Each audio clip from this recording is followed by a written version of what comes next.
Hello friends, मैं शालिनी पांडे स्वागत करती हूँ आपके अपने YouTube channel Shalini beyond study में। हम बात कर रहे हैं पेपर नंबर 8 का। तो पेपर नंबर 8 में 2.3 तक कंप्लीट आपको बता दिया गया है। आज की इस वीडियो में हम बात करेंगे 2.4 की। 2.4 जो कि हमारा है community based rehabilitation, meaning, need, merit and demerit. मतलब हमें समुदाय आधारित पुनर्वास क्या होता है इसके बारे में पढ़ना है, जिसे आप CBR कहते हैं। आप CBR की फाइल भी बनाएंगे सेकेंड ईयर में। तो ये CBR होता क्या है CBR, इसके बारे में जानना है। उसकी ज़रूरत क्यों है, क्या उसके गुण हैं और क्या उसके दोष हैं। तो ये सारी चीज़ों को हम इस वीडियो के माध्यम से कवर कर रहे होंगे। सबसे पहले थोड़ा सा इंट्रोडक्शन देखेंगे। तो जो दिव्यांग बच्चे हैं, इन बच्चों को सेवाएं देने के लिए क्या है कि 3 तरह के तरीके जो हैं वो इस्तेमाल किए जाते हैं। उसी में से एक तरीका आपका होता है समुदाय आधारित पुनर्वास। आप सोच रहे होंगे कि 3 तरीके कौन कौन से हैं। तो आपने फर्स्ट ईयर में पढ़ा होगा, एक होता है आपका गृह आधारित पुनर्वास, ठीक है, आपने पढ़ा होगा होम बेस्ड। एक होता है सेंटर बेस्ड, मतलब कि जो प्रशिक्षण बाहर दिया जाता है बच्चों को। और एक होता है जो उनके घर पर जाकर के उनको सेवाएं दी जाती हैं। तो आपने पढ़ा होगा गृह आधारित पुनर्वास और केंद्र आधारित पुनर्वास। और उसी में ये 2 आपके हो गए। और ये तीसरा जो आपका है वो समुदाय आधारित पुनर्वास। तो आप जानते हैं गृह आधारित का मतलब क्या है, घर पे जाकर के जो सेवाएं दी जाएं।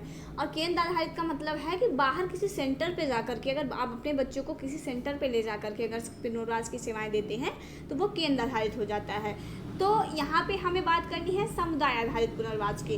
तो समुदाय आधारित पुनर्वास के बारे में हम समझेंगे इस वीडियो के माध्यम से। तो समुदाय आधारित पुनर्वास में क्या होता है कि जो समुदाय रहता है उसी समुदाय को ही इस तरह से सशक्त किया जाता है, मतलब समुदाय के लोगों को ही, समुदाय को ही इस तरह से बनाया जाता है, इस तरह से उनको जागरूक किया जाता है कि जो दिव्यांग व्यक्तियों के लिए जो पुनर्वास सेवाएं हैं उसका वो आधार बने और समुदाय में जो उपलब्ध संसाधन है उसके उपयोग से दिव्यांग बच्चों की जो जीवन है उसको बदलने में अपना सहयोग दे सके।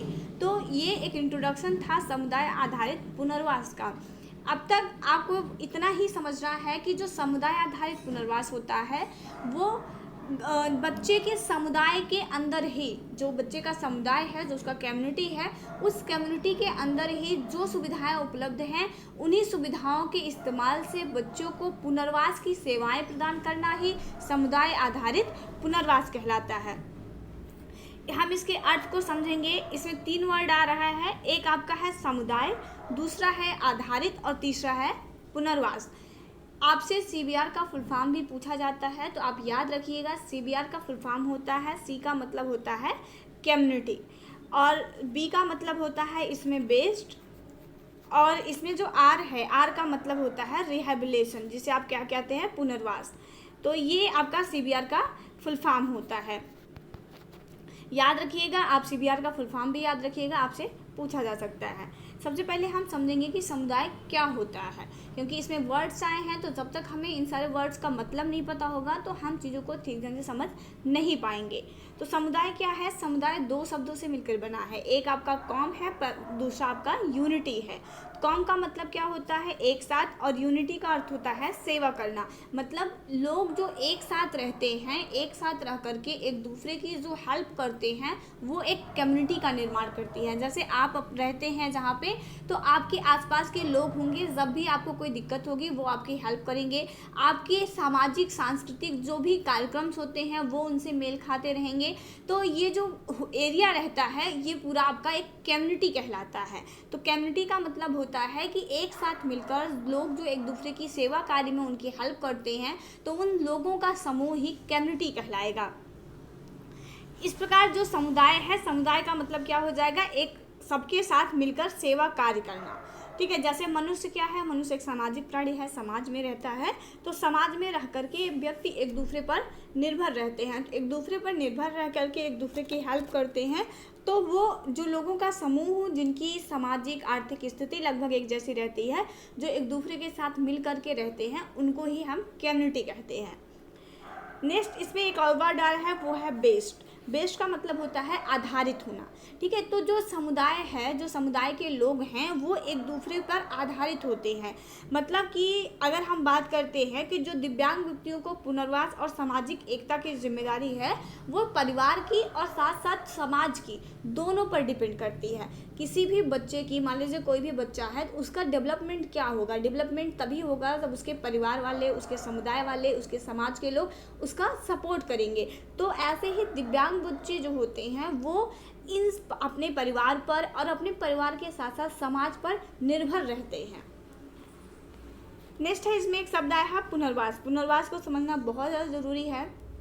आप इंट्रोडक्शन टू डिसेबिलिटी आपने पढ़ा होगा, तो उसमें भी 2 वर्ड्स आपको देखने को मिला होगा। एक है आपका पुनर्वास और दूसरा था आपका आवास। अगर आपको इन दोनों में अंतर नहीं पता है, एक आपका रिहेबिलेशन कहते हैं पुनर्वास को, और आवास का मतलब हैबिलेशन होता है। तो अगर आपको अंतर नहीं पता है इन दोनों का, तो आप जो है एक बार सर्च कर लीजिएगा। मैंने इस पर भी जो है इन दोनों में क्या डिफरेंस होता है उस पर वीडियो बना रखा है। यहाँ पर हम समझेंगे पुनर्वास क्या होता है। तो पुनर्वास क्या होता है कि इसको आप तोड़ दीजिए। पुनर्वास का मतलब क्या है? पुनः वास, ठीक है। तो जब जान लीजिए कि जैसे मान लीजिए कि कोई आपका घर बना हुआ था, उसके बाद घर बनने के बाद आंधी आई, किसी भी आंधी तूफान कुछ भी आया और आपका घर का जो है स्ट्रक्चर जो था वो थोड़ा सा ख़राब हो गया, तो आप उसको क्या करेंगे? कोई भी लेबर बुला करके आप उसको ठीक करवा देंगे। तो ये क्या हुआ? घर का जो है वो पुनर्वास किया गया है, ठीक है। तो यही होता है। ऐसे ही पुनर्वास का मतलब हमें दिव्यांगता में समझना है, दिव्यांग बच्चों को परिपेक्ष में समझना है कि ऐसा बच्चा जो कि अगर उसको कोई भी दिक्कत है, जैसे बच्चा नॉर्मल था, अब बच्चे को कोई भी प्रॉब्लम्स है, तो बच्चे को और जो भी उसकी ज़रूरत की चीज़ें हैं उसको प्रदान करके बच्चे की ज़िंदगी को पुनः से मतलब जीवित कर देना, ठीक है। जैसे मान लीजिए हाथ की उंगलियां कट गई हैं, तो उसको जो आर्टिफिशियल आते हैं फिंगर्स, उनको बच्चे को लगा रहे हैं। तो इसका मतलब है कि आप पुनर्वास दे रहे हैं बच्चों को। तो पुनर्वास का मतलब होता है व्यक्ति को स्वावलंबी बनाना। मतलब कि अगर उसकी जो वो पहले से उसमें जो भी योग्यताएं हैं, अगर वो उसका सही ढंग से यूज़ नहीं कर पा रहा है, तो उसको मोटिवेट करना और उसको क्या है, उसको स्वावलंबी बना देना, उसकी ज़रूरत की चीज़ों को उसको उपलब्ध करा देना, यही होता है आपका पुनर्वास। तो यहाँ पे समझ लेंगे, यहाँ पे लिखा क्या है। तो पुनर्वास का अर्थ होता है व्यक्ति को स्वावलंबी बनाना। दिव्यांग व्यक्तियों को जब तक शिक्षा, आत्मविश्वास, स्वावलंबी आदि नहीं दिए जाएं, तब तक उनको आत्मनिर्भर बनाकर जो उनका पुनर्वास है वो देना संभव नहीं है। अगर हम दिव्यांग बच्चों को उनकी ज़रूरत की चीज़ें या फिर उनकी जो भी नीड्स हैं उसके अकॉर्डिंग उनको मटेरियल्स हम उपलब्ध नहीं करवा पा रहे हैं, तो फिर ऐसे बच्चों को जो पुनर्वास है वो करवा पाना, ऐसे बच्चों को शिक्षा, रोजगार, व्यवसाय, ये सारी चीज़ें दिलवा पाना जो है ये वो कठिन हो जाएगा। अब हमने 3 वर्ड को समझ लिया जो कि इसमें आया हुआ है, समुदाय आधारित पुनर्वास। हमने समुदाय को समझा और आधारित को समझा और पुनर्वास को समझा। अब तीनों को एक साथ जोड़ करके हम ये समझेंगे कि समुदाय आधारित पुनर्वास होता क्या है। तो समुदाय आधारित पुनर्वास का मतलब होता है कि जो भी दिव्यांग हैं या फिर जो भी ज़रूरतमंद लोग हैं, उनको उनके समाज में ही रहते हुए उपलब्ध संसाधनों का उपयोग करते हुए शिक्षा प्रदान की जाती है। पुनर्वास का मतलब यही होता है कि जो बच्चे हैं जो कि ज़रूरतमंद हैं या फिर कोई भी दिव्यांग है, तो उसको जो भी फैकल्टीज़ है या जो भी सुविधाएं हैं बच्चों को उनके समाज में ही उनको प्रोवाइड करवाना ही समुदाय आधारित पुनर्वास होता है। जैसे गृह प्रशिक्षण आपने सुना होगा, मतलब गृह आधारित पुनर्वास आपने सुना होगा। तो गृह आधारित पुनर्वास का मतलब क्या होता है कि बच्चों को जो है सारी सुविधा उनके घर पे प्रोवाइड करवाना, तो वो गृह आधारित पुनर्वास हो जाता है। ऐसे ही अगर हम बात करते हैं समुदाय आधारित पुनर्वास की, तो समुदाय आधारित पुनर्वास का मतलब क्या हो जाएगा कि सारी सुविधाएं उनको उनके समाज में ही प्रोवाइड करवाना। अब 1-2 परिभाषाएं हैं जो कि इम्पॉर्टेंट हैं और बहुत ज़्यादा इम्पॉर्टेंट हैं, पूछा जाता है आपसे, लॉन्ग टाइम में जो है क्वेश्चन आपसे बन सकता है, तो बहुत अच्छे से इसको कवर करिएगा आप लोग। तो ये समुदाय आधारित जो पुनर्वास है, जो शब्दावली है, वो उस स्थिति के लिए प्रयोग की जाती है जिसमें किसी समुदाय में पुनर्वास के लिए संसाधन उपलब्ध होते हैं। बात वही कही गई है जो मैंने आपको ऊपर समझाई कि समुदाय के अंदर ही जो भी संसाधन उपलब्ध हैं उसको लोगों, जो समुदाय के लोग हैं, जो भी समुदाय के ज़रूरतमंद लोग हैं, उन तक पहुंचाना ही समुदाय आधारित पुनर्वास है, जो कि ये WHO के अकॉर्डिंग ये परिभाषाएं दी गई हैं। नेक्स्ट एक और परिभाषा है और ये भी बहुत इंपॉर्टेंट है, वो है समुदाय आधारित जो पुनर्वास कार्यक्रम है या फिर आप सेवा भी कह सकते हैं, ये क्या है कि परिवेश में सुधार की एक ऐसी नीति है जो दिव्यांग व्यक्तियों को अधिक समान अवसर प्रदान करती है और मानवीय अधिकारों का संवर्धन और रक्षा करती है। इसमें कहा गया है कि जो ये समुदाय आधारित पुनर्वास कार्यक्रम या सेवा होती है, ये एक सुधार की मतलब की नीति है। जैसे अभी बच्चे को मान लीजिए केंद्र में ले जाने में माता पिता को प्रॉब्लम हो रही है, तो समुदाय के अंदर ही अगर सुविधाएं रहेगी, उनकी ही कम्युनिटी में अगर ऐसी सुविधाएं हैं, तो उससे क्या होगा कि बच्चे का डेवलपमेंट ज़्यादा अच्छा हो जाएगा। माता पिता का समय की बचत होगी, धन की भी बचत होगी, और उससे बच्चे को भी बेनिफिट होगा कि बच्चे का भी टाइम लॉस नहीं होगा और बच्चे को सारी सुविधाएं उनके आसपास ही मिल जाएगी।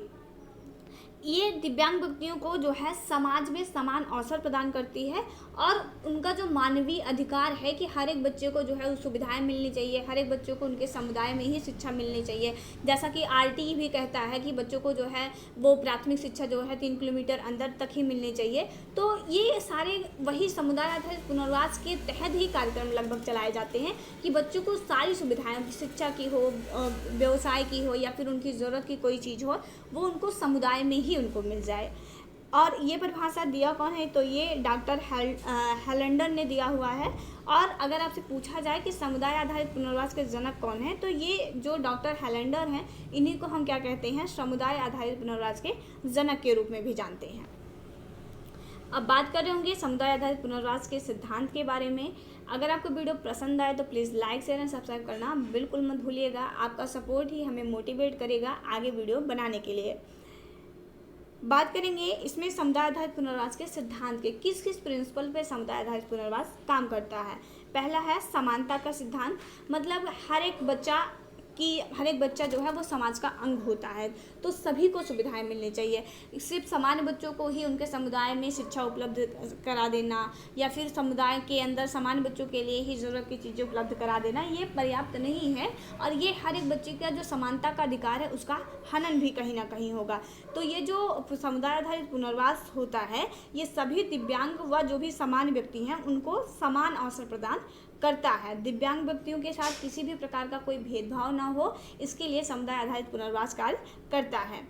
नेक्स्ट है सामाजिक न्याय। सामाजिक न्याय इसके अंतर्गत क्या आता है, इसके अंतर्गत आता है कि जो दिव्यांगों के साथ समाज को पूरा न्याय करना चाहिए। जैसे उनके लिए समेकित शिक्षा कार्यक्रम, समेकित की जगह आप यहाँ पे कर लीजिएगा समावेशी शिक्षा कार्यक्रम, क्योंकि आज के समय में जो प्रचलन है वो समावेशी शिक्षा का है। तो बाय मिस्टेक ये लिख गया होगा, तो आप लोग इसको सही कर लीजिएगा। तो ये जो समावेशी शिक्षा कार्यक्रम है या जो सर्व शिक्षा अभियान इत्यादि जो भी कार्यक्रम चलाए जा रहे हैं, तो उसका फ़ायदा बच्चों को जो है वो समाज के अंदर ही जो है उनको मिलना चाहिए। उसके बाद है पुनर्वास। पुनर्वास की सेवाएं भी, ये पुनर्वास पे भी काम करता है। पुनर्वास का मतलब हमने आपको पहले ही बता दिया कि जो भी बच्चे समाज से अलग हो चुके हैं उनको पुनः समाज के साथ जोड़ना, वो समुदाय पुनर्वास कहलाता है। और इसका एक नेक्स्ट सिद्धांत है वो है सुदृढ़ता। सुदृढ़ता का मतलब होता है कि जो समुदाय आधारित पुनर्वास के माध्यम से जो भी बच्चे हैं, जो श्रवण बाधित बच्चे हैं या फिर जो दिव्यांग बच्चे हैं, इनको समाज की मुख्य धारा से जोड़ करके इनको सुदृढ़ बनाना, मतलब इनके आत्मविश्वास को बढ़ा देना, ये समुदाय आधारित पुनर्वास इन सिद्धांतों पर काम करता है। अब इसमें हम देखेंगे समुदाय आधारित पुनर्वास के गुण। बिल्कुल एक एक टॉपिक जो है, जो कि आपके सिलेबस में दिया गया है, सारे टॉपिक्स कवर किए जाएंगे। तो आप सभी लोग चैनल से ज़रूर सब्सक्राइब करके बेल आइकन को ऑल पे प्रेस ज़रूर से कर लीजिएगा। और नोट्स आपको जो है वो टेलीग्राम चैनल पे जो है वो मिल रहा है, तो वहीं पे आपको टेलीग्राम चैनल पे ही जो इसका PDF है वो आपको मिलता रहेगा। समुदाय आधारित पुनर्वास के गुण की बात कर रहे होंगे, तो इसमें क्या होता है, अपने समुदाय में विकलांग लोगों की सामाजिक समावेशन और भागीदारी में वृद्धि होती है।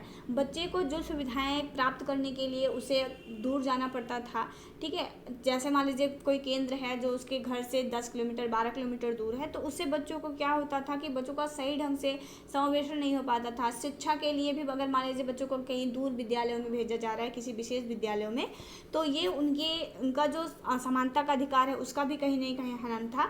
तो इससे समुदाय आधारित पुनर्वास लोगों को फ़ायदा क्या हुआ है, इससे जो सामाजिक समावेशन है और इससे दिव्यांग बच्चों की जो भागीदारी है, हर एक क्षेत्र में बच्चों की जो भागीदारी है उसमें भी वृद्धि देखने को मिलती है। नेक्स्ट है ग्रामीण और दूरस्थ क्षेत्रों में लोगों के लिए स्वास्थ्य देखभाल और पुनर्वास सेवाओं तक बेहतर पहुंच। जो ग्रामीण एरिया है, जो रूरल एरिया रहते हैं, वहाँ पे जो सुविधाएं हैं, जैसे वो स्वास्थ्य की हो, शिक्षा की हो, पुनर्वास की हो, ये उतना ज़्यादा अच्छे ढंग से पहुंच नहीं पाती हैं। लेकिन समुदाय आधारित पुनर्वास के माध्यम से जो है इन सभी लोगों तक स्वास्थ्य की सुविधाएँ, पुनर्वास की सुविधाएँ, शिक्षा की सुविधाएँ अच्छे ढंग से पहुँच पाएंगी। जो नेक्स्ट अगर हम बात कर रहे होंगे तो इसमें जो विकलांग लोग हैं और उनके परिवारों का जो सशक्तिकरण है वो भी कहीं ना कहीं देखने को मिलता है। इसका भी लाभ होता है, क्योंकि वे पुनर्वास प्रक्रिया में सक्रिय भागीदारी करते हैं। वो पुनर्वास की सेवाओं में, पुनर्वास की प्रक्रिया में सक्रिय भागीदारी करते हैं, जिससे परिवार का सशक्तिकरण और साथ साथ बच्चे का भी जो डेवलपमेंट है वो बेहतर हो जाता है। इसमें क्या होता है, पुनर्वास सेवाओं की कम लागत होती है, क्योंकि सीबीआर प्रारंभिक संस्थागत देखभाल की तुलना में अक्सर कम खर्चीला होता है।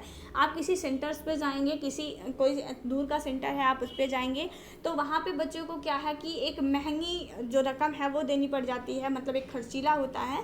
लेकिन जब उनकी सुविधाएँ उनके समुदाय के अंदर ही उनको मिल रही होती हैं तो उससे क्या होता है कि बच्चों को जो ये खर्चा है उनका वो भी कम हो जाता है। जैसे आपने देखा होगा सामुदायिक स्वास्थ्य केंद्र होते हैं, तो वहाँ पे क्या होता है कि वहाँ पे चीज़ें जो हैं हमें अदर किसी प्राइवेट सेक्टर की अपेक्षा जो है वो हमें सस्ती देखने को मिलती हैं। तो वैसे ही ये सीबीआर्स भी होते हैं, जो सीबीआर होता है उसमें भी बच्चों को जो है वो चीज़ें सस्ती देखने को मिल जाती हैं। अगर हम इसके दोष की बात कर रहे होंगे, देखिए हर एक चीज़ के कुछ लाभ हैं तो कुछ उसकी हानियाँ भी होती हैं। अभी उतना ज़्यादा डेवलप ये चीज़ें नहीं हो पाई हैं, तो जो संसाधन है वो बहुत ज़्यादा अभी नहीं हो पाया है। बहुत सीमित एरिया को ये सीबीआर अभी कवर किए हुए हैं, आगे चल के ये एक ब्रॉड एरिया कवर करेगा ऐसी आशा करते हैं। बट अभी वर्तमान में क्या है कि इसका जो क्षेत्र है, जो सीबीआर का क्षेत्र है वो भी कम देखने को मिल रहा है। उसके बाद सीमित विशेषज्ञता है, मतलब इसके बारे में जो भी समुदाय के लोग हैं उनको ठीक ढंग से जागरूक करने की ज़रूरत है। जब वो जागरूक हो जाएंगे, उनके अंदर, उनके समुदाय के अंदर के लोग ही जब जागरूक हो जाएंगे तभी जो सारी सुविधाएं हैं वो बच्चे को ठीक ढंग से पहुंच पाएंगी। तो जानकारियों का भी अभाव होता है। तो ये था आपका पूरा यूनिट 2.4। मिलेंगे नेक्स्ट वीडियो में, तब तक के लिए Jai Hind, take care, bye bye.